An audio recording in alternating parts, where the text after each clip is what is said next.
Cek, cek. Bismillah. Suara saya terdengar. Halo, Ustaz. Minta tolong mungkin ada salah satu yang share kitabnya. Ada yang bisa.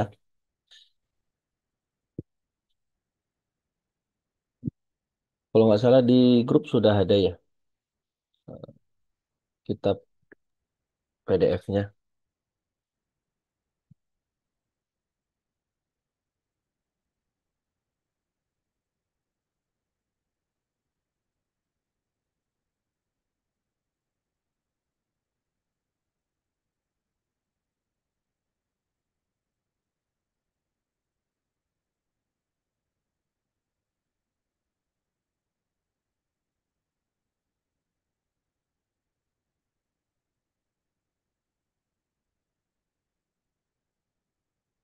Ada yang bisa?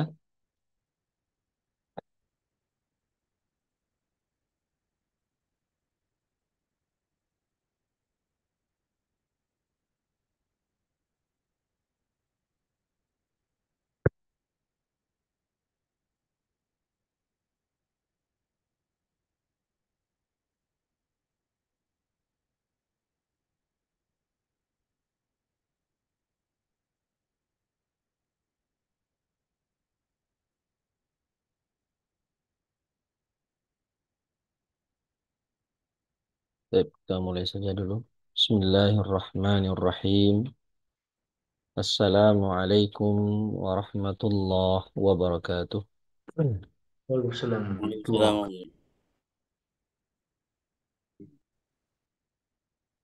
Alhamdulillah wa kafa. Wassalatu wassalamu ala nabi mustafa الذي لا ينطق عن الهوى إن هو إلا وحي يوحى وعلى آله أهل الصدق والوفاء أما بعد فأسأل الله تعالى أن يمن لنا بعلم نافع والعمل الصالح وأن يفقهنا في الدين وأن يفتح لنا فتوح العارفين وأن يرزقنا الإخلاص في الأقوال والأعمال اللهم آمين.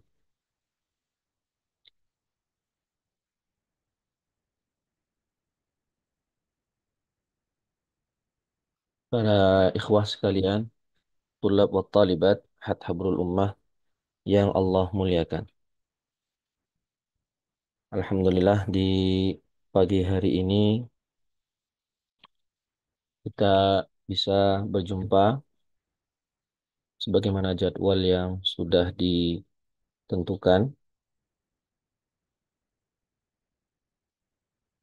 Bahwasannya setiap hari Senin ini, Senin pagi di marhalah 2 ini kita akan membahas atau mengkaji sama-sama kitab fikih Madzhab Syafi'i yang berjudul Kitab Yaqut Nafis ya.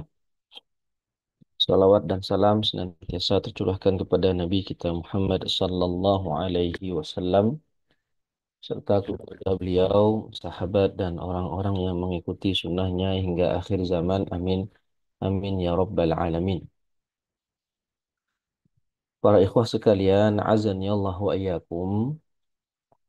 Eh, saya lihat di sini beberapa pesertanya adalah peserta dari marhalah 1 ya. Ya, Ya, Ustaz.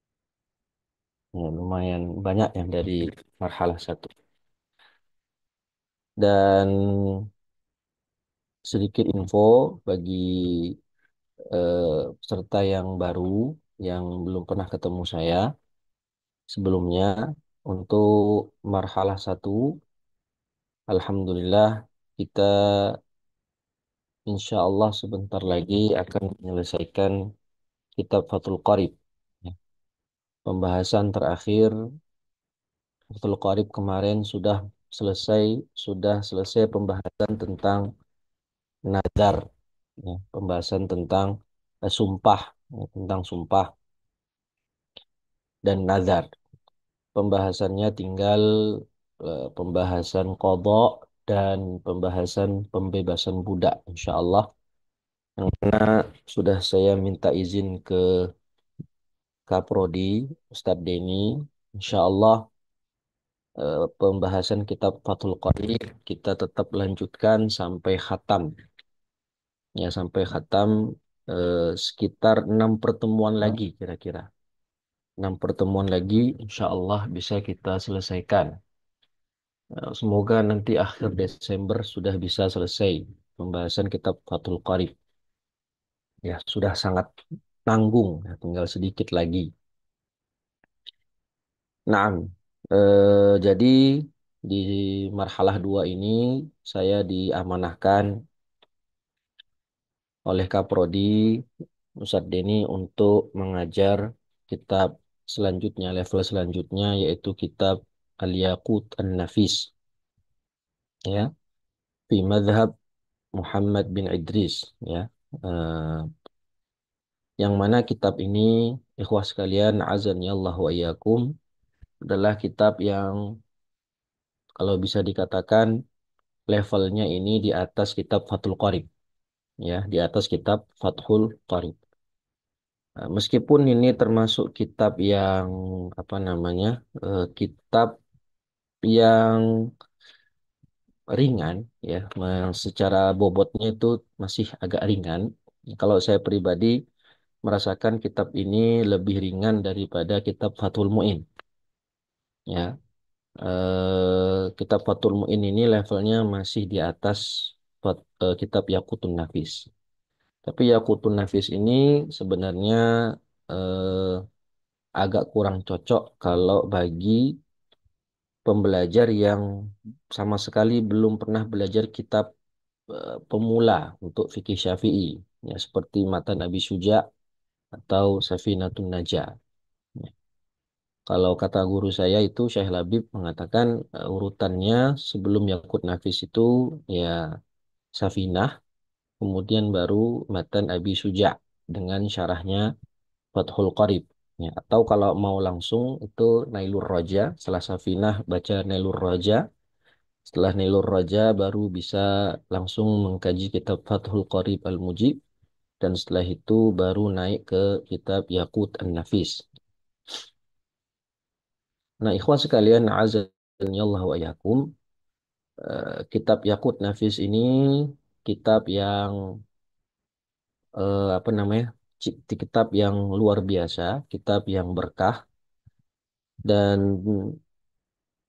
sebagian guru mengatakan, termasuk Syekh Labib juga pernah mengatakan, bagi yang sudah selesai menghatamkan kitab ini, bahkan memutkinkannya, maka bisa dia langsung naik ke tangga pembelajaran fikih yang paling tinggi, yaitu kitab Minhajut Talibin. Ya, karena Minhajut Talibin ini kalau kata Habib Ali Bakir, ini kitab Minhajut Talibin adalah intinya mazhab Syafi'i begitu. Intinya mazhab Syafi'i. Jadi kita belajar kitab-kitab awal seperti Safinah, kemudian belajar Matan Abi Suja, Fathul Qarib, Yaqut Nafis, ya, dan kitab-kitab yang lain itu sebenarnya adalah muqaddimah, persiapan, prepare untuk memasuki kitab Minhajut Talibin. Maka bagi yang sudah selesai kitab-kitab tersebut, maka dia dipastikan atau di kemungkinan besar sudah siap untuk belajar kitab level tinggi semacam Minhajut Talibin. Yang mana Minhajut Talibin ini ada nggak bisa, tidak cukup dikhatamkan hanya dalam 1 tahun gitu. Ya, beliau Habib Ali Bakir saja mengatakan di Yaman, di Tarim ketika itu beliau 7 kali majelisnya dalam seminggu baru bisa khatam selama 3 tahun. Ya, itu kalau dikaji setiap hari, ya 7 hari dalam seminggu itu baru bisa khatam selama 3 tahun. Apalagi kalau mengkajinya hanya sekali sepekan atau 2 kali sepekan, yaitu bisa target khatamnya bisa lebih lama, ya bisa lebih lama, bisa sampai 5-6 tahun. Maka kalau dilihat dari jenjang, ya, dari jenjang kitab-kitab yang ada, misalnya kita ngaji eh, Nailur Raja, Syarah Safinatun Najah itu setahun, kemudian Fathul Qarib 2 tahun, Yakut Nafis 2 tahun. Setelah itu ngaji Minhajut Talibin sekitar 4 tahun. Berarti berapa tuh? Satu, dua, dua, udah 5. 9 tahun. 9, 9 atau 10 tahun dari awal ngaji sampai selesai Minhajut Talibin. Bisa-bisa punya cucu. Iya. Iya. Bisa nggak ini dikaji kalau mohon maaf nih ya, karena saya juga mahasiswa, ya bisa nggak ini seperti ini dibahas di kampus-kampus formal? Nggak bisa, Ya, ya, betul. ya nggak bisa. Kalau kampus formal udah sibuk dengan makalah, dengan skripsi, jurnal, ya. Kalau kaji kitab seperti ini, inilah yang dilakukan oleh para ulama seperti itu. Ini yang nanti mentaksil ilmu, ya, mentaksil ilmu. Ya. Yang mana kan kampus-kampus formal itu hanya menyiapkan jadi peneliti, ya, tidak menjadi ulama. Ya, saya rasa dengan sistem kampus yang ada, karena saya mahasiswa S3 di salah satu universitas di Jogja, itu ya kurikulum kampus-kampus formal itu hanya menyiapkan seseorang jadi peneliti, bukan jadi ulama. Ya, bukan jadi ulama. Jadi meskipun nanti bergelar doktor sekalipun, apalagi bergelar doktor hukum Islam misalnya, ya belum tentu dia menguasai kitab-kitab Turas, belum tentu dia menguasai taksil ilmi yang baik seperti itu. Coba aja ditanyakan sama dia apa bedanya amr dengan nahi, apa siwatul amr, apa kaidah-kaidah usul fikih yang lain itu mungkin dia tidak paham karena memang rata-rata itu untuk meneliti, baca jurnal, kemudian menulis disertasi atau skripsi atau tesis dan lain-lain. Jadi memang agak bukan agak sih, memang sangat lama ya. Memang sangat sangat lama dan ulama dulu juga belajarnya ya tidak hanya setahun 2 tahun ya, tapi bertahun-tahun bahkan belasan tahun. Ada satu ulama itu yang ngaji sama satu gurunya itu sekitar 15 tahun, ada kalau tidak salah juga seperti siapa tuh ashabnya Imam Abu Hanifah itu Asy-Syaibani apa Muhammad bin Yusuf Asy-Syaibani itu ngaji sama Imam Abu Hanifah bisa sampai 20-an tahun lebih dan lain-lain. Tapi ya mereka seperti itu akhirnya menjadi ulama kabir, ulama besar ya. Muhammad bin Hasan Asy-Syaibani. Nah, jazakallah khair. Itu ngajinya bertahun-tahun, belasan tahun sehingga menjadi derajatnya level ulama ya. Bahkan sudah bisa mencapai derajat mujtahid meskipun tidak selevel mujtahid mutlak semacam imam madhab yang 4 itu. Baik para ikhwah sekalian, azan ya Allah wa iyyakum. Bagi yang belum pernah ketemu saya izin berkenalan sebentar supaya nanti eh, apa namanya kita ngaji ini kan harus tahu siapa gurunya gitu ya, latar belakangnya gini apa, siapa ini yang ngajar supaya tidak terjadi horor. Ini gurunya siapa ya, kapasitasnya apa, ngajinya di mana supaya tahu gitu. Perkenalkan nama saya Muhammad Rizky Pradana. Saya berasal dari Sumatera Barat, lebih tepatnya di Kota Padang. Dan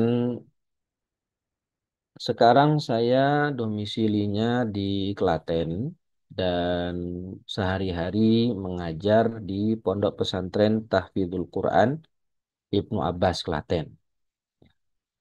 Eh ininya apa?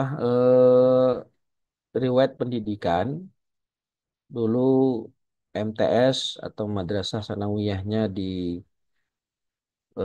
Pondok Pesantren Diniyah Limo Jurai di Sungai Pua, Bukit Tinggi selama 3 tahun. Lalu kemudian melanjutkan iya saya orang awak.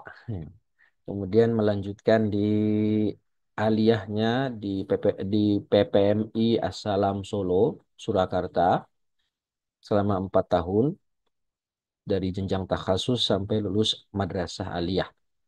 Lalu di tahun 2008 lulus, alhamdulillah. Kemudian sempat belajar bahasa Arab di Jogja, di Data Jogja, dan di tahun 2009, alhamdulillah diterima di kampus Lipia Jakarta, dimulai dari I'dad Lughawi dan selesai di Lipia di tahun 2016. Jadi saya 7 tahun dari I'dad, habis itu takmili dan syariah. Total 7 tahun di Lipia Jakarta, lulus tahun 2016. Lebih tepatnya bulan Mei 2016. Lalu setelah dari Lipia, Alhamdulillah Allah izinkan kembali belajar dan menuntut ilmu di UMS Solo, mengambil Magister Hukum Islam yang saat itu prodinya, kaprodinya masih Ustadz Mu'inuddinillah Basri, MA rahimahullahu ta'ala. 2 tahun selesai, 2019, 2017 masuk, 2019 selesai. Lalu barulah sekitar tahun 2022, Allah izinkan lagi saya untuk belajar, melanjutkan studi S3, Prodi Hukum Islam lagi di Universitas Islam Yogyakarta sampai sekarang. Nah, dan untuk ya di UMS kelas internasional bersama Ustadz Muin, ada Ustadz Arifin Badri, ada Ustadz Muhammad Hasan, ya, dan lain-lain. Internasional kelasnya berbahasa Arab dan tesisnya juga harus pakai bahasa Arab. Dan untuk mazhab Syafi'i sendiri, saya mulai belajar itu di tahun 2020 ketika awal COVID itu. Saya awal mengaji itu dengan Syekh Labib, yang mana dulu beliau ada di Binbas dulu ya, Binbas. Jadi saya masih bisa dari Klaten ke Binbas itu masih dekat lah kalau bagi saya karena jalan lurus-lurus saja. Itu setiap Sabtu dulu ya ke Binbas ngaji Fathul Qorib, kemudian menyimak juga kajian beliau di YouTube Nailur Raja, Nailur Raja, Fathul Qorib, dan sempat juga ngaji Fathul Muin. Nailur Raja sudah khatam sama beliau, alhamdulillah. Fathul Qorib juga sudah khatam. Fathul Muin itu sempat ngaji ketika masih di Binbas, baru selesai bab sholat. Ya, baru selesai bab sholat, terus beliau pindah ke Salman di Solo. Dan sekarang belum lanjut lagi. Belum lanjut lagi karena saya beralih ke ngaji, masih sekarang masih ngaji kitab Takrirat At-Takriratus Sadidah dengan Habib Ali Bakir via online juga. Dan kitab Yaqutun Nafis ini Alhamdulillah Al-Fakir sendiri sudah menghatamkannya di tahun 2021 kalau tidak salah, itu dengan Syekh Labib juga ketika beliau mengisi daurah di Bekasi. Dan juga saya nyimak juga kajian online-nya Syekh Habib Ali Bakir di via Google Meet, ngaji kitab Yaqut Nafis juga. Nah, Alhamdulillah. Baik, para ikhwah sekalian, azanillahu ayakum, sedikit mengenai kitab Yaqut Nafis tadi. Dan kitab Yaqut Nafis ini kitab yang cukup berkah ya. Jadi kenapa dikatakan cukup berkah? Karena memang banyak syarahnya. Ya, kan biasanya kalau kitab ini semakin banyak ulama yang mensyarahnya, berarti kitab ini sangat disambut hangat oleh para ulama, berkah. Seperti kitab Safinatun Najah, wah Masya Allah, itu ada berapa itu syarahnya ke Safinatun Najah.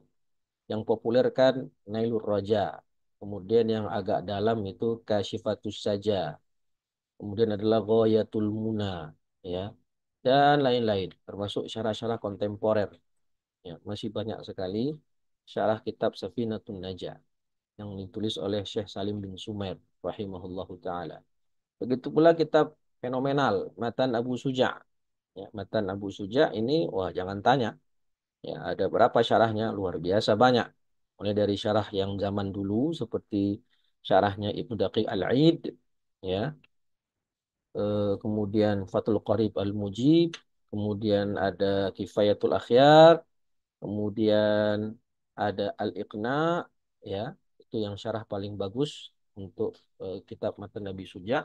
Nah, ya, kemudian yang kontemporer banyak seperti syarahnya Syekh Hisham Kamil Hamid Musa, seperti Al-Imta, Syarah Matan Abi Suja, dan lain-lain. Cukup melimpah, ya baik karya terdahulu maupun karya kontemporer zaman sekarang. Ini menunjukkan keberkahan kitab tersebut, ya kitab Matan Abi Suja. Bahkan ada juga yang memberikan dalil seperti kitab At-Tadhib bi Adillati Matawayah wa Taqrib karya Syekh Mustafa Dib Al-Bugha hafizahullah taala. Nah, dalam kitab Yakut Nafis ini syarahnya yang saya tahu ya ada empat, ya, dan masih banyak yang lain sebenarnya. Yang saya tahu itu ada empat.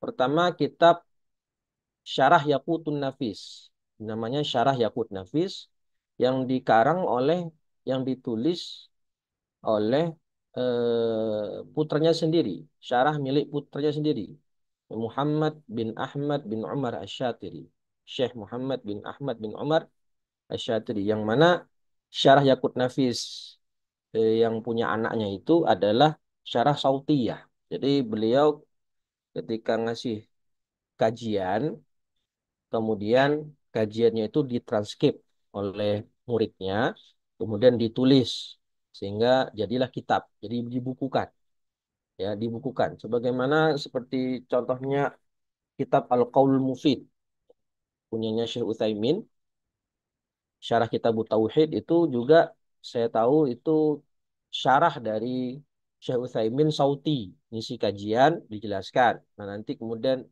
minta izin muridnya untuk mentranskrip kajian tersebut untuk dibukukan.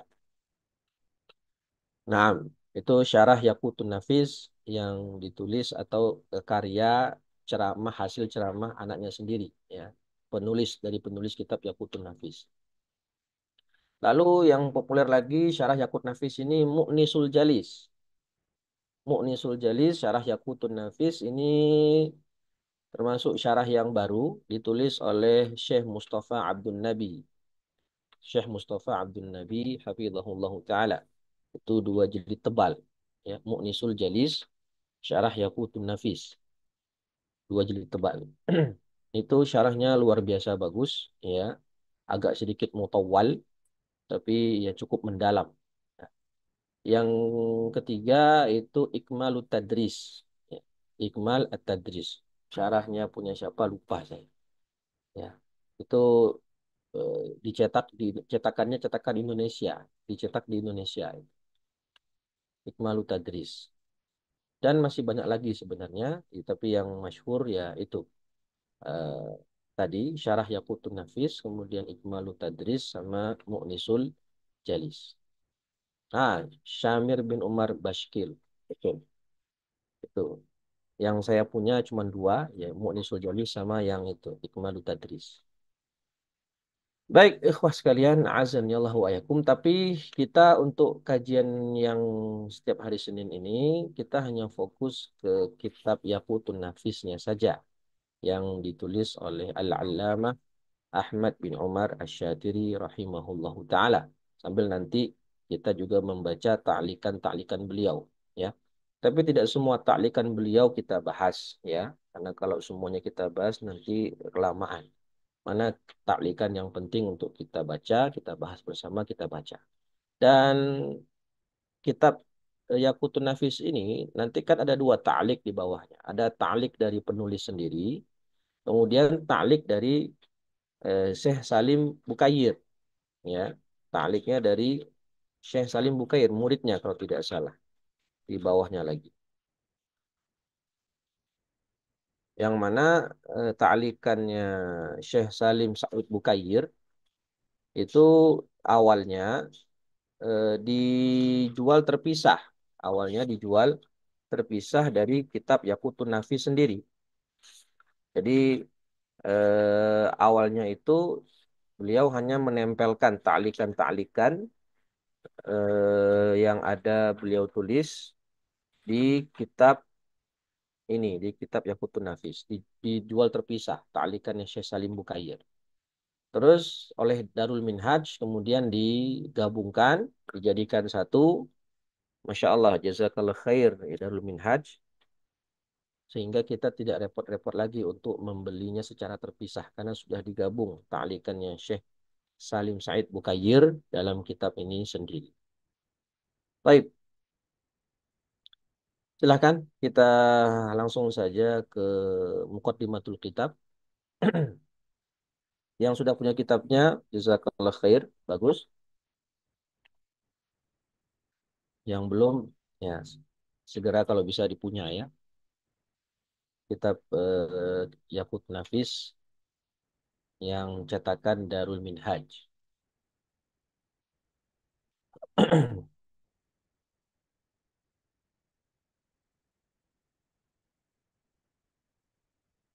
Nah, terus halaman 39. Ini yang Darul Minhaj ya. Halaman 39.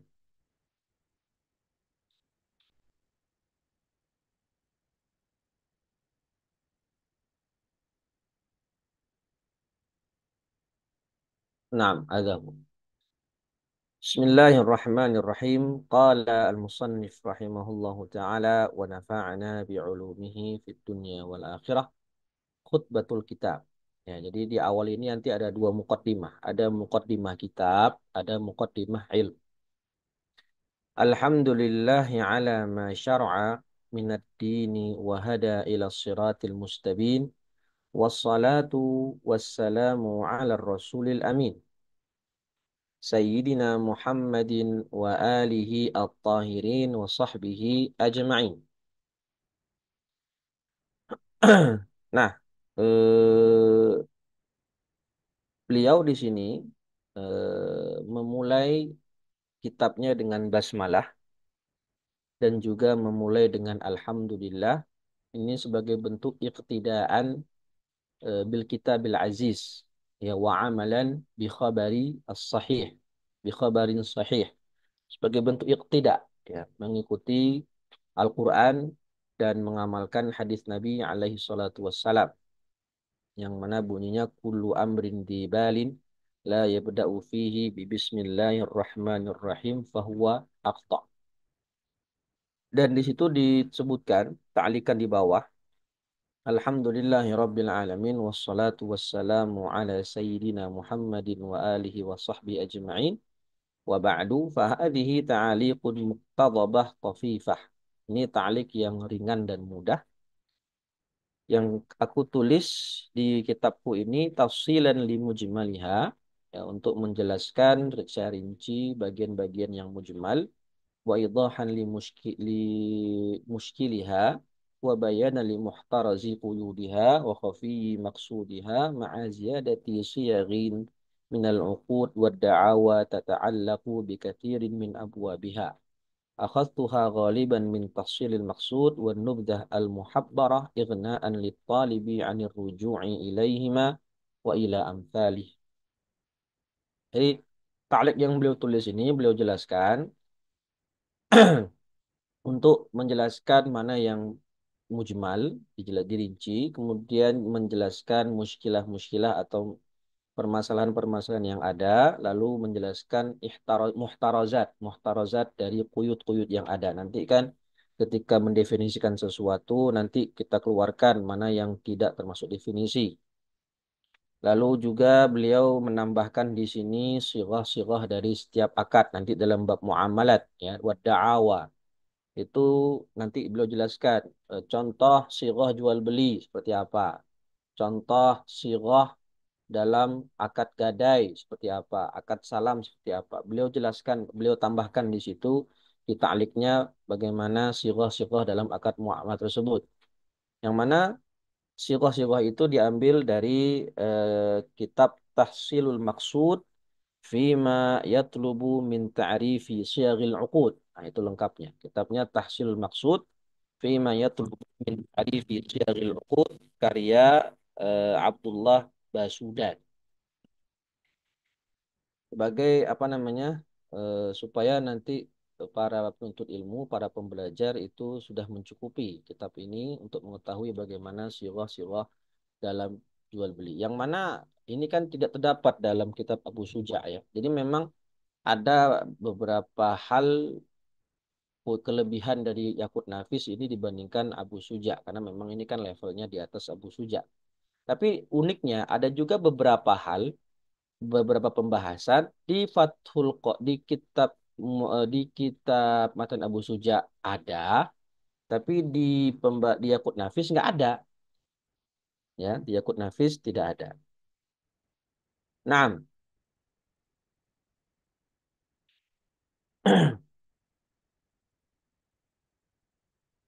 kemudian amma ba'du faqad asyara alayya man la manduhata li fi mukhalafatihi wala mazhala illa ila muwafaqatihi an aktuba risalatan fi madhabil Imam Syafi'i.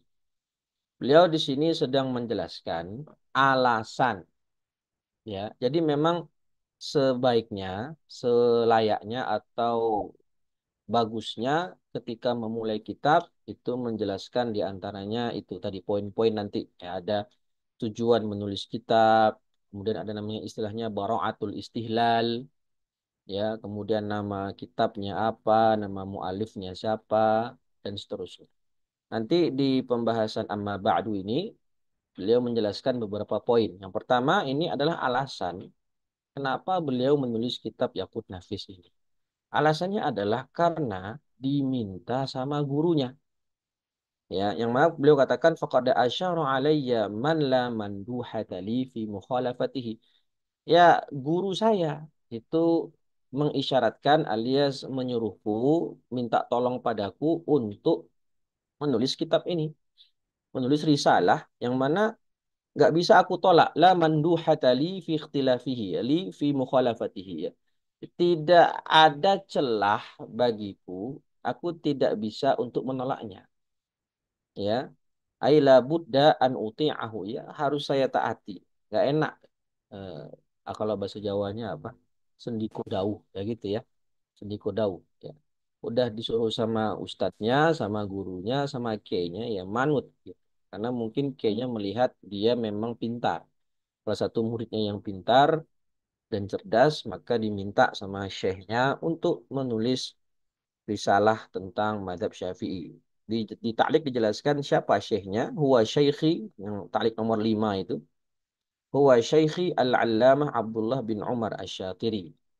Itu syekhnya bernama al-allamah Abdullah bin Umar Asy-Syatiri.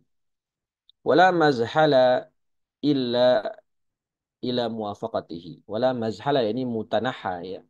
Tidak bisa aku menjauh, tidak bisa lari dari permintaannya. Kecuali aku penuhi, aku setujui permintaan beliau. Untuk menulis sebuah risalah dalam fikih madhab Syafi'i. Ya, risalah dalam fikih madhab Syafi'i. Nah, kemudian beliau di sini menjelaskan tentang apa namanya isi kitabnya ini tentang apa. Isi kitab ini mencakup apa saja. Jami'atan lit ta'arif. Ini satu. Jami'atan lit ta'arif. Kemudian yang kedua, hawiyatan lil arkan wasyurut. Yang ketiga, musawwiratan lil anwa'. Yang keempat, khidmatan li sigharil muta'allimin. Yang kelima, takhfifan li at'abil muallimin. Jadi beliau membuat risalah ini itu mencakup beberapa hal. Pertama, beliau mengumpulkan ta'rif-ta'rif, definisi-definisi baik secara lugawi maupun secara definisi syar'i terhadap permasalahan yang ada seperti definisi toharoh apa, definisi sholat apa, definisi nikah apa, dan seterusnya. Yang mana ini memang begitu seharusnya. Sebelum kita membahas hukum suatu masalah, ya kita harus tahu tuh definisinya apa. Ya, kita mau membahas apa hukum mengusap khuf misalnya. Ya, apa hukum mengusap khuf atau apa hukum menikah misalnya. Dan hukum yang lain itu apa-apa, apa hukum zakat dan seterusnya. Kita harus tahu dulu apa makna zakat secara lughatan wastilahan. Apa hukum riba? Kita harus tahu dulu makna hakikatnya riba itu bagaimana definisinya menurut para ulama. Ya, apa hukum zina misalnya? Apa definisinya yang dimasukkan para ulama dan apa ihtiraznya, muhtarazatnya. Supaya kita bisa mendapatkan secara komprehensif makna dari suatu masalah tadi sehingga bisa kita lanjutkan membahas tentang hukumnya. Nah, yang mana ini kan tidak ada di Abu Suja ya, tidak dijelaskan di matan Abu Suja itu ta'rif setiap pembahasan. Hawiyatan lil arkan wa syurut. Kemudian selain mengumpulkan ta'rif-ta'rif yang ada, beliau juga isi kitabnya ini terdapat rukun dan syarat. Ya, sholat rukunnya apa, syaratnya apa, toharoh rukunnya apa, syaratnya apa. Dan ini sangat penting sekali supaya karena rukun dan syarat ini berkaitan dengan keabsahan sholat. Kalau rukun itu pembahasannya mengenai inti ibadah, ya, sedangkan syarat itu pembahasannya qoblal ibadah di luar masyrut dan sama-sama harus dipenuhi demi keabsahan sebuah ibadah atau keabsahan sebuah muamalah. Musawwiratan lil anwa, kemudian deskripsi uh, deskripsi masalah seperti bagaimana surah jual beli itu bagaimana. Ya, kemudian dijelaskan bagaimana bentuk akadnya dan seterusnya. Tadi ya disebutkan di ta'likan di awal itu. Khidmatan li sigharil muta'allimin. Untuk membantu sighar muta'allimin. Ya, kayak kita ini. Kita akan sighar muta'allimin. Ya, sebelum menjadi kibar muta'allimin. Untuk memudahkan belajar bagi para penuntut ilmu pemula. Atau penuntut ilmu yang kecil kayak kita ini. Kalau udah levelnya level kibar muta'allimin ya nanti level kitabnya tidak lagi yakut nafis tapi bisa naik ke minhajut talibin dan juga membaca syarah-syarahnya seperti Kanzur Raghibin ya kemudian apa lagi Kanzur Raghibin Tuhfatul Muhtaj Nihayatul Muhtaj dan lain-lain Mughnil Muhtaj juga. Wa takhfifan li at'abil muallimin dan untuk meringankan beban para guru, para mudarris. Maksudnya gimana? Ya supaya mereka kan di kitab ini sudah terkumpul definisi, terkumpul rukun dan syarat, ya, dan taswir sebuah masalah. Jadi mereka tidak perlu lagi untuk buka-buka kitab-kitab lain. Ya udah cukup di kitab ini sudah ada semua. Jadi meringankan beban mereka untuk tidak lagi mencari definisi dari kitab lain atau rukun dari kitab-kitab lain untuk dikumpulkan saat sebelum mengajar. Jadi cukup dengan kitab ini sudah mencakup semuanya. Sehingga ini sangat meringankan beban para muallim yang akan mengajarkan kitab ini. Fasara'tu ala kusuril bayyin ila talbiyatihi. Kata-kata ala kusuril bayyin ini kan bentuk tawadu'an minal muallif, ya. Bentuk tawaduk beliau. Ya, bentuk tawaduk beliau, ya. Beliau segera untuk menyambut atau memenuhi permintaan dari gurunya, ya. Wa jama'tu ma amkanani jam'uhu fi hadhil wuraiqat allati sammaituha al-yaqutun nafis fi madhhabi Ibni Idris.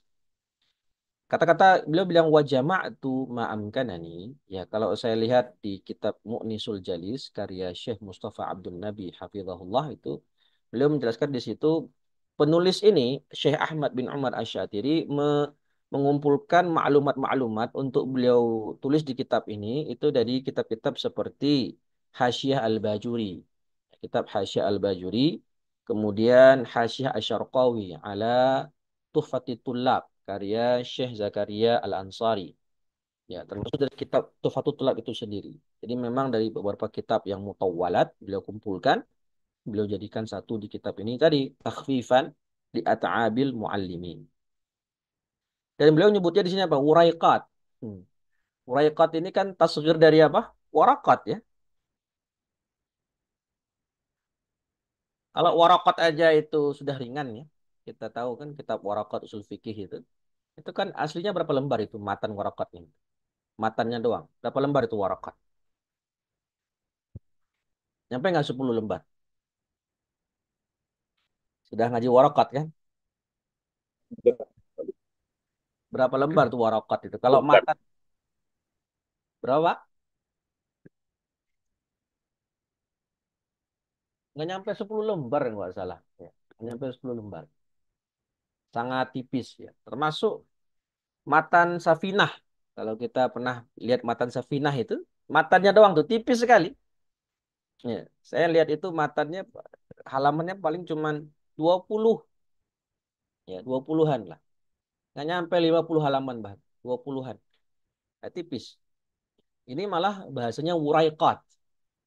Tasghirnya warakat lagi. Ya, kenapa beliau sebut seperti ini? Ya targhiban ala tullabil ilmi di dirasatiha. Ya. Ya ini uraiqat dari sisi dari uraiqat kalau jika dibandingkan dengan Minhajut Talibin ya atau dibandingkan dengan Tuhfatut Tullab, Rodatut Talibin atau Nihayatul Matlab fi Dirayatil Madhab. Ya ini uraiqat. Ya kalau dibandingkan dengan kitab-kitab besar tadi ya ini jelas ini uraiqat. Tapi bagi kita sigharul muta'allimin ini bukan muraiqat lagi ini.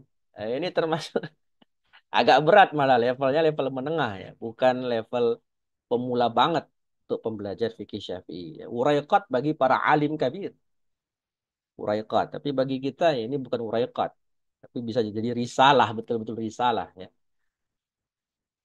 Naam.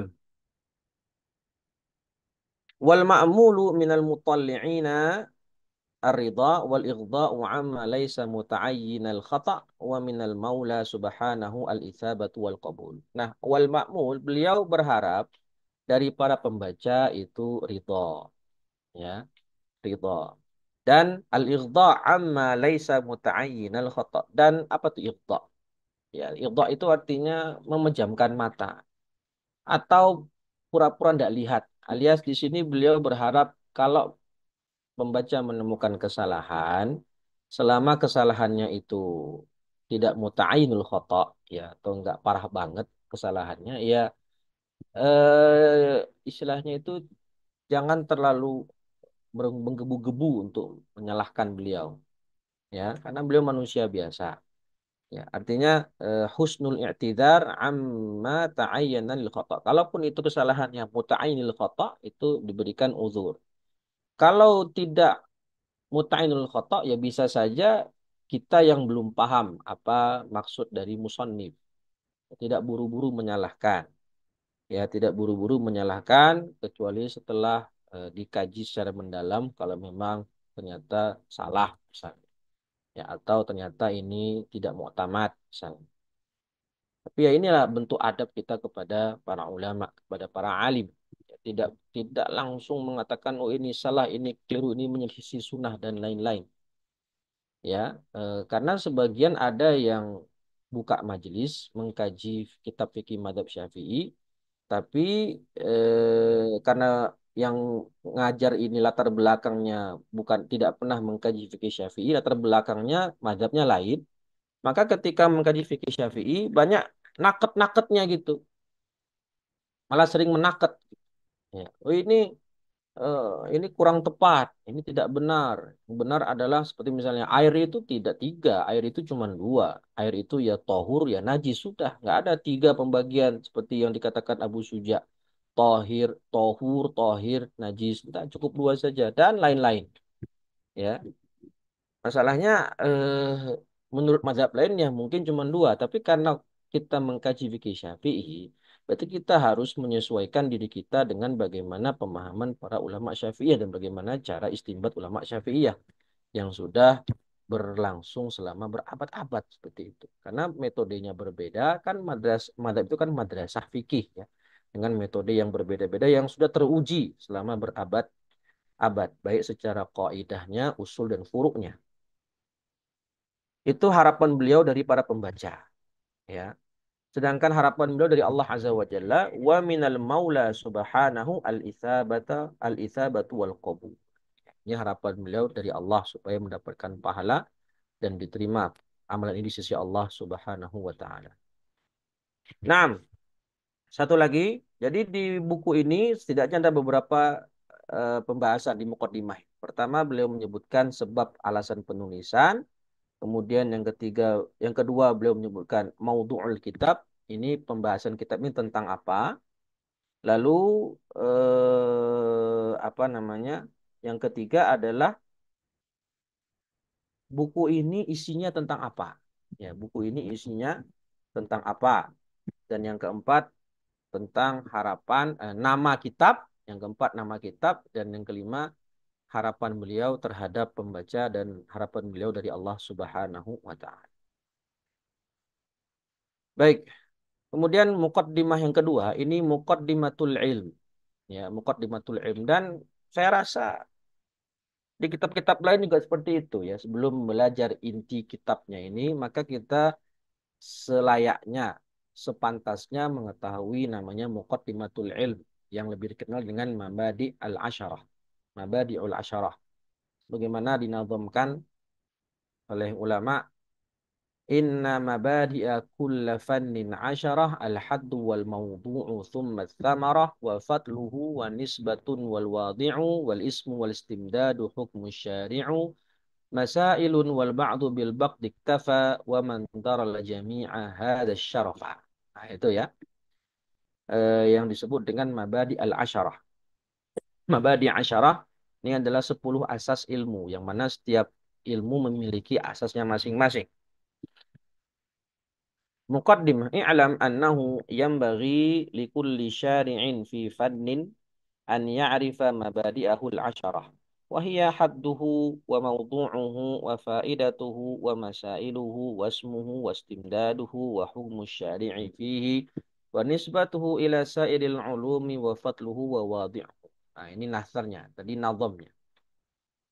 Nah, wal fannul ladzi nahnu bisadadihi al-fiqh dan fan yaitu disiplin ilmu yang kita akan bahas adalah disiplin ilmu fikih ya, disiplin ilmu fikih. Nah, makanya pertama beliau di sini menjelaskan apa itu definisi fikih. Fahadduhu al-ilmu bil ahkami syar'iyyah al-amaliyah al-muktasabu min adillatiha at-tafsiliyah ya. Al-ilmu di sini bukan berarti dalam arti yakin. Ya, kan kita tahu ya, maratibul idrak itu ada 4, al-yakin atau al-ilmu, kemudian al-dhan, kemudian yang ketiga asyak, yang keempat al-wahm. Dan kata-kata ilmu di sini adalah mutlakul idrak. Sebagaimana penjelasan Syekh Mustafa Abdul Nabi dalam kitabnya Mu'nisul Jalis. Al-ilmu bima'na mutlakul idrak walau kana dhanniyan. Mencakup dhanni di sini. Ya, karena kalau kita artikan ilmu di sini sebagai al-yakin, yufidul yakin, ya maka namanya fikih kan rata-rata dhanni. Ya, mayoritas fikih itu adalah dhanni gitu. Babnya dhanni. Jadi al-ilmu di sini adalah mutlakul idrak. Ya, maka sebagaimana apa, definisi dari Imam Haramain dalam Al-Waraqat kan apa itu? Ma'rifatul ahkami syar'iyyah allati tariquha al-ijtihad. Nah, itu kan fikih ma'rifatul ahkami syar'iyyah ya. Ma'rifah gitu ya. Ma'rifah di sini berarti apa namanya? Dhon, mimbabil dhon, mimbabil dhon atau mimbabil dhunun. Al-ilmu bil ahkam. Al-ahkam jamak dari kata hukum. Ya, jamak dari kata hukum. Bisa dilihat ta'likannya itu. Kharaja al-ilmu bidzawat. Ta'likan nomor 2, kharaja al-ilmu bidzawat. Kata sawuril insan fala yusamma fiqhan. Karena ilmu fikih ini ilmu membahas tentang hukum, bukan tentang benda. Karena benda itu tidak bisa dihukumi. Ya, apa hukum gelas? Apa hukum laptop? Apa hukum pisau? Yang ada adalah apa hukum menggunakan gelas untuk minum, apa hukum menggunakan laptop untuk bekerja, ya apa hukum menggunakan pisau dan lain-lain. Apa hukum khamr? Maksudnya di sini adalah apa hukum minum khamr? Apa hukum babi? Maksudnya apa hukum mengkonsumsi babi. Jadi fikih itu membahas tentang bukan hukum benda, tapi hukum amal atau hukum perbuatan. Ya, kata Sauril Insan, ya, bagaimana surah manusia itu terdiri dari manusia itu adalah begini, begini, begini. Ini bukan bab fikih. Ya, bukan masuk bab bab fikih. Fala yusamma fiqhan. Ya, fala yusamma fiqhan. Asy-syar'iyyah ya, bil ahkami syar'iyyah kharaja biha al-ilmu bil ahkamil aqliyah. Kal ilm bi anna al-wahid nisful itsnain. Maka kalau ilmu akal, logika seperti satu lebih besar daripada setengah ini nggak masuk fikih. Atau juga ilmu lugawi seperti nahu, sorof itu tidak masuk, bukan kategori pembahasan fikih. Al-amaliyah yang diamalkan, maka kharaja bihi al-ilmu bil ahkam syar'iyyah al-i'tiqadiyah kathubutil wujubi lil qudrah fi qawlina al-qudratu wajibatun lillahi ta'ala. Maka karena kata-katanya al-amaliyah, maka ini mengeluarkan hukum pembelajaran ilmu tentang akidah. Ya, seperti penetapan kudrah bagi Allah Subhanahu wa taala. Contoh lainnya adalah pembahasan tentang melihat Allah nanti di hari kiamat dan lain-lain. Wal muradu bil amaliyah al muta'alliq bi kaifiyati amal. Ya, dan maksud amaliyah di sini adalah yang berkaitan dengan tata cara suatu amalan. Seperti fassalatu fi qaulina as-salatu wajibah amal wa kaifiyatuhu ay sifatuhu al-wujub. Ya, sifatnya adalah wajib. Yang mana nanti kita kan belajar fikih ini tujuannya untuk mengamalkannya. Ya, karena sifatnya ilmu hukum syar'i tentang amaliyah, maka nanti ketika kita belajar, maka kita diperintahkan untuk mengamalkannya. Setelah kita tahu bagaimana itu rukun sholat dan syarat sah sholat atau syarat wajib sholat, kita diperintahkan untuk mengamalkannya. Al-muktasab, ya, al-muktasab di sini sifat dari kata-kata ilmu. Ya, al-ilmu al-muktasab, bukan dari ahkam. Ya, al-muktasab ini berarti kharaja bihi apa? Ilmullah. Ya, ilmu Allah itu ya tidak seperti ilmu kita manusia yang mana kita ketika ingin mendapatkan sebuah ilmu ya harus belajar, ada usaha di situ, belajar bertahun-tahun. Kalau pengen menjadi seorang ahli faqih atau ahli fikih ya belajar bertahun-tahun. Sebagaimana kalau ingin menjadi seorang dokter yang handal itu juga belajar selama bertahun-tahun, kuliah bertahun-tahun sampai belasan tahun. Ini namanya muktasab. Artinya memang kita mempelajarinya, mencarinya, ada usaha untuk menggapainya. Min adillatiha at-tafsiliyah. Dari dalil-dalilnya. Ya. Kharaja bihi ilmul muqallid fahuwa mustafadun min qawlil ghair. La min adillatil ahkam. Kata-kata al-muktasabu min adillatiha. Ya, dicari, di, dipelajari dari dalil-dalilnya. Ini mengeluarkan ilmu muqallid, yaitu ilmu seorang mukallid yang mana mukallid ini mendapatkan ilmu dari gurunya, dari orang lain. Maka ini bukan disebut namanya min adillatil ahkam, maka ini bukan disebut fikih, tapi ya dia mendapatkan ilmu pengetahuan dari orang lain, tidak langsung melihat dari dalil-dalil syar'i yang ada. Begitu juga kharaja bihi ilmun nabi. Ya, mengeluarkan dari kata-kata min adillatiha ini adalah ilmunya Nabi Shallallahu Alaihi Wasallam yang langsung beliau dapatkan dari wahyu, ya, langsung beliau dapatkan dari wahyu Allah Subhanahu Wa Taala. Min adillatiha at-tafsiliyah, yang mana dalilnya ini terperinci. Dalilnya adalah dalil terperinci, yang mana dikatakan di situ dalam ta'likannya, kaifiyatul akhdhi binha antakul aqimus salah. Nah, jadi kalau ada sebuah ayat bunyinya aqimus shalah. Ini bisa dilihat dari dua sisi. Dilihat dari sisi dalil ijmali, dilihat dari sisi dalil tafsili. Ya, kalau dalil ijmali berarti sisi pandangnya perspektif usul fikih. Kalau dilihat dari tafsili, perspektif faqih, fuqaha gitu. Jadi kata-kata aqimus shalah, firman Allah Ta'ala aqimus shalah, kalau dilihat dari kata-kata aqimunya, maka ini adalah perintah. Wala amru yufidul wujub. Al aslu fil amri yufidul wujub. Maka ini adalah dalil ijmali. Kata-kata amr yufidul wujub diambil dari kata aqimunya ini, maka ini dalil ijmali. Tidak berkaitan hanya dalam bab ini saja, dalam masalah sholat saja. Tapi setiap amr itu hukum asalnya yufidul wujub. Ini namanya dalil ijmali. Tapi kalau dilihat dari sisi kata-kata aqimus shalah, ya, dirikanlah sholat atau kerjakanlah sholat, maka ini dari sisi fakih namanya dalil tafsili. Dalil ayat ini menjadi dalil tentang wajibnya sholat. Naam, tentang wajibnya sholat sebagaimana firman Allah Ta'ala, "Faman syahida minkum syahra falyasum." Maka ini dalil tafsili, dalil tentang wajibnya puasa Ramadan dan begitu seterusnya. Nah, kalau tafsili berarti ini kaitannya dengan fikih. Kalau ijmali itu kaitannya dengan usul fikih. Nah, ta'rif ini ta'rif ulama usul.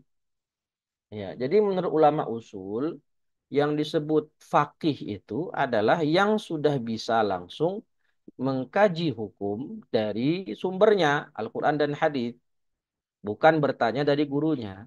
Ini yang disebut fakih dari definisi ini loh ya. Tapi kalau dari kitab saya baca itu dari syarahnya Syekh Mustafa Abdul Nabi, yang namanya fakih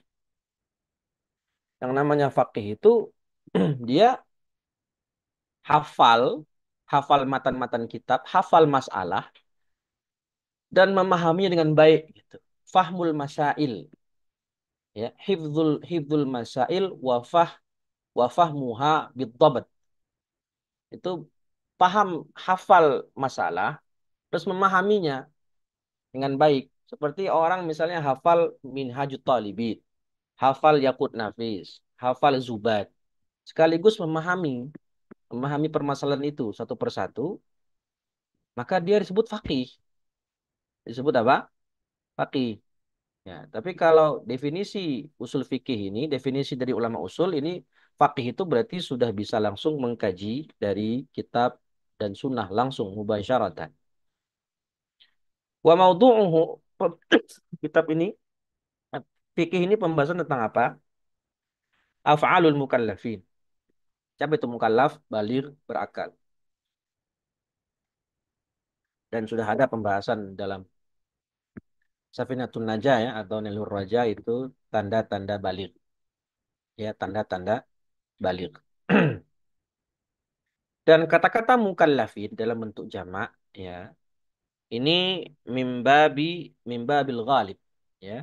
Mimbabil ghalib karena dalam fikih juga faktanya ada pembahasan satu mukallaf, fi'lun mukallaf, dan juga ada pembahasan tentang fi'il ghairu mukallaf seperti sobi wal majnun ya, pembahasan zakat misalnya, apakah anak kecil dan orang gila wajib zakat?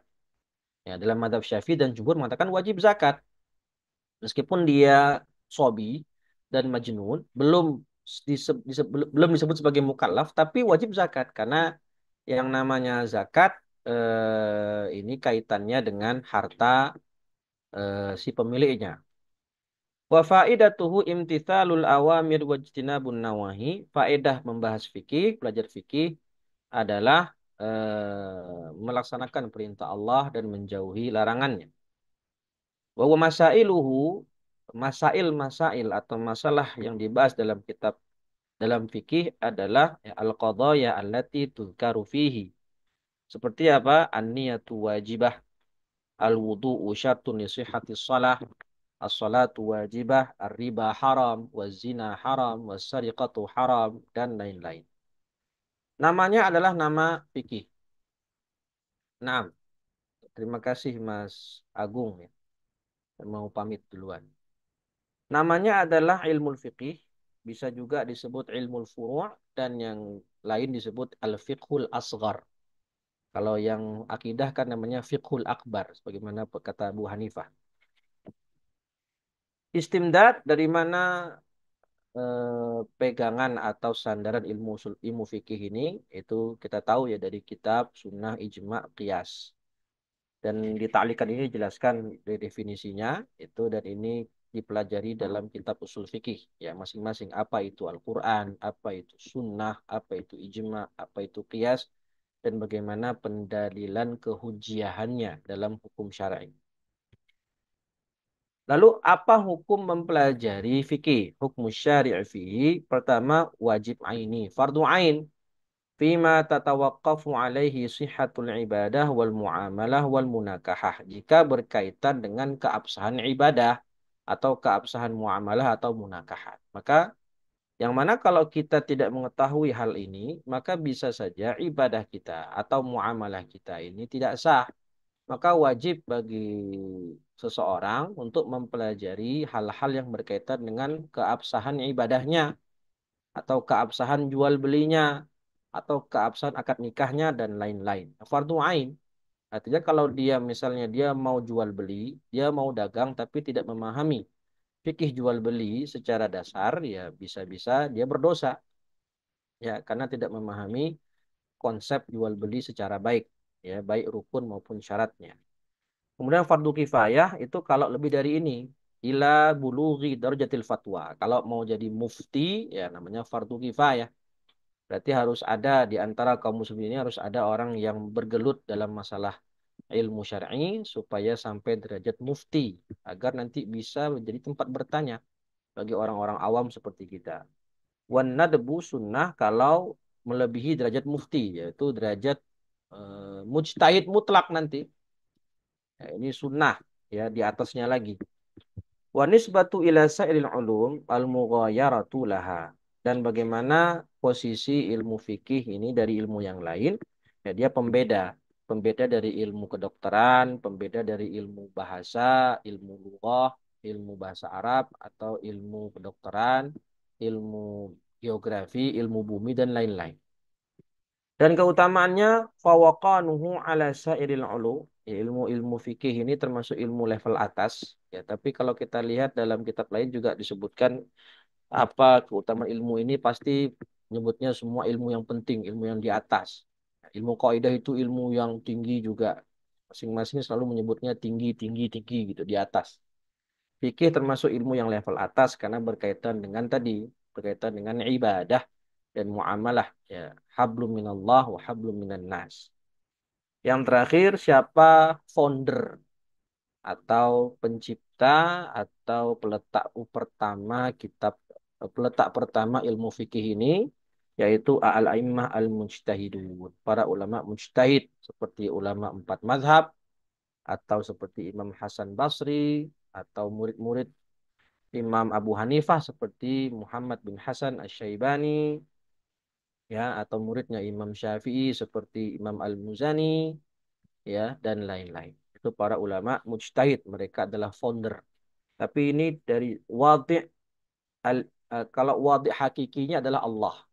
Karena para ulama mujtahid itu bukan menciptakan hukum, bukan membuat hukum, tetapi mereka menyibak hukum. Yakshiful hukum. Jadi hukum itu sudah ada dalam nas-nas Quran dan hadis. Tugas para ulama mujtahid adalah membukanya, ya, membuka mencarinya dan diajarkan kepada kaum muslimin. Bukan mereka sendiri yang membuat hukum, tapi mereka bertugas membuka, inkishaf, ya, menemukan hukum-hukum tersebut dalam nas-nas syar'i yang ada. Wallahu taala wallahu taala wa a'lam. Mungkin cukup itu kita hari ini mukadimah dulu. Insya Allah pada pertemuan pekan depan kita langsung masuk ke bab taharah di awal kitab. Insya Allah. Begitu dari saya. Monggo jika ada yang mau ingin ditanyakan atau diskusikan, dipersilahkan sebelum kita tutup.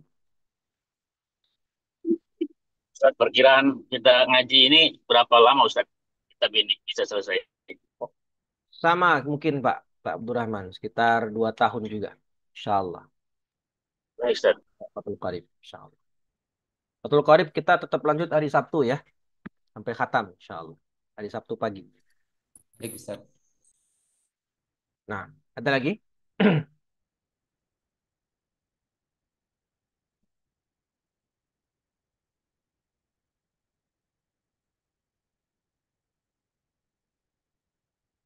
Ustaz, fikih Monggo. kan kitabnya itu kan banyak sekali ya. Maaf. Kitab apa? Nah, maksudnya kan ada dari takrib terus dan lain sampai kemudian ke minhaj itu kan banyak sekali itu. Oke, Itu betul. kalau yang dihafal itu enaknya yang mana Ustaz itu? Takrib atau Oh, subat? Satu aja yang sekiranya cukup gitu. oke. Ya, eh satu saja bisa, tapi kalau bisa bentuknya nazom. Zubat itu, zubat. Nah, itu matan zubat. Itu kalau jadi kalau bisa bagusnya ya penuntut ilmu itu menghafalkan satu matan dasar. Kalau dalam fikih berarti matan zubat. Kalau dalam usul fikih berarti matan warakat. Sudah ada juga nazam warakat kalau tidak salah ya. Karya Ali Imriti. Nazam warakat atau warakat satu saja. Satu matan ilmu. Ya, itu dianjurkan seperti itu untuk menghafal nazam. Jadi enggak, kalau hafal semuanya ya berat ya, apalagi ngafalin Minhajut Thalibin, oh, Masya Allah. Tapi di Yaman itu pada ngafalin loh di Yaman itu. Ya, bahkan para perempuannya di Yaman itu kalau murojaah sambil bekerja, sambil nyapu, sambil apa nanem atau apa gitu. Saya pernah dengar itu cerita itu mereka murojaahnya Minhajut Thalibin.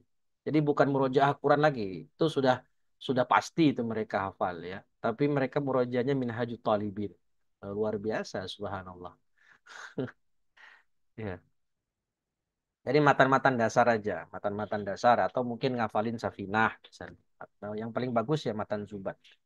1000-an bait gitu kalau tidak salah. Untuk istilahnya apa? Untuk modal dasar, asas. Nah, begitu Mas Syihab mungkin yang bisa saya jawab. Wallahu a'lam. Ada lagi?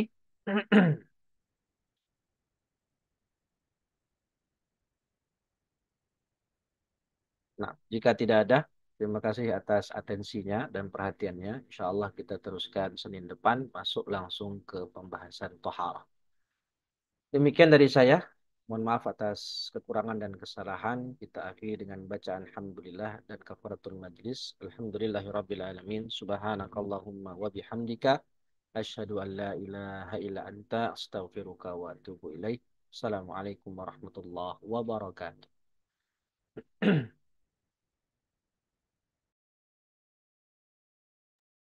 Assalamualaikum warahmatullahi wabarakatuh.